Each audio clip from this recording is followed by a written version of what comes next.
నేను తపస్సుపై వెళ్తున్నాను. మీరు ఎక్కడ వెళ్ళకుండా ఇక్కడే ఉన్నాను. మీకు అధిక దాహం అయితే అధిక దాహం మీకు ఎక్కువైతే పెరుగుకుంటూ ఉన్నాయి. అందులో దాహం తీసుకొని ఇక్కడే ఉండండి అని అది జమదాకి మహాముని చెప్తాడు. అది గెదలకు ఏంటి ఆ యొక్క తపోదీక్షకు వెళ్తున్నాను కనుక మరి నేను వచ్చే వరకు మీరు ఎక్కడ వెళ్ళకూడదని చెప్పేసి ఆ యొక్క గేదెలకు జ్ఞానం బోధిస్తాడు.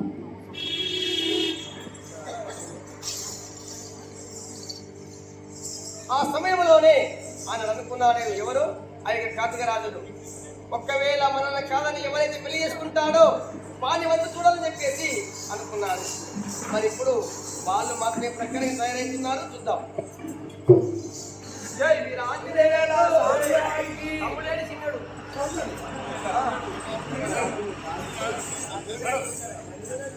తమ్మి ఎక్కువ తమ్మి అయిపోతాగా సరే ఎప్పుడు ఏమంటావు మరి మన జ్ఞానబాబు పెట్టే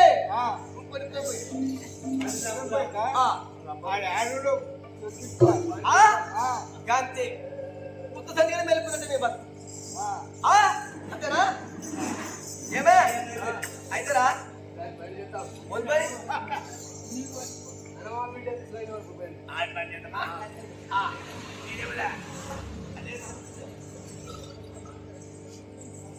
అన్నదారా అన్నదారా మన భూములలో గోవులు కనిపిస్తున్నాయి. ఇంకెవరి ఉన్నాయిరా? అక్కడ వెళ్ళి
ఇప్పుడే ఈ ముందు దొరికి మనకు చంపేద్దాం కదా.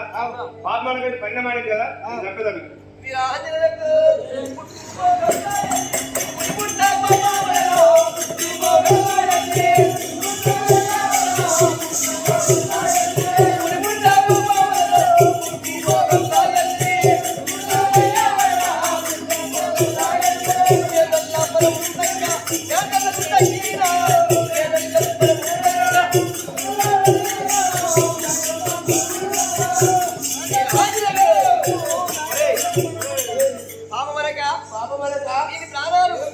ఈ సమయంలో కదా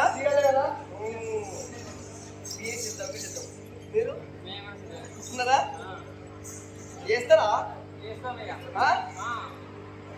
నాకేమంటావు? వాడు నా స్వామి రంగా తక్కువ లేడు. చేస్తారా?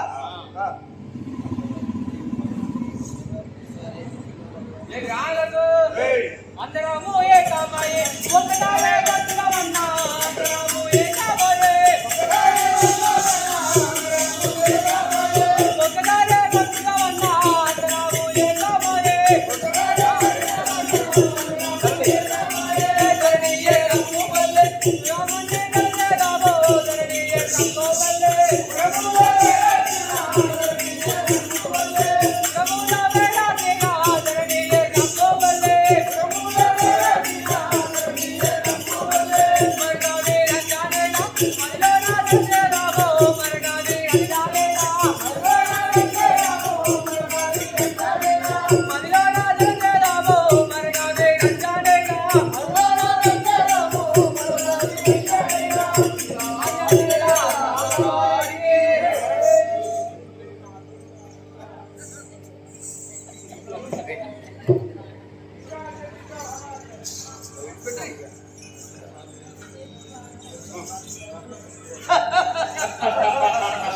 కీళ్ళరా మొక్కలంటే గిట్లా ఎప్పుడే గాని పన్న పాములు తప్పేది వీళ్ళు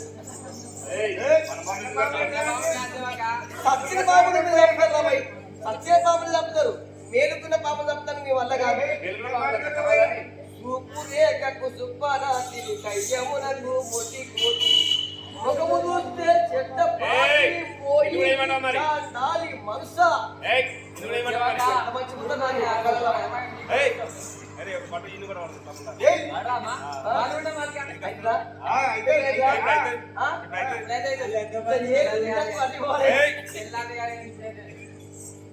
అయ్యా హనుమాని కానీ చేసుకుంటే కదా పోరిని పోలీసులు ఖరాబ్ అయిపోయి మా భార్య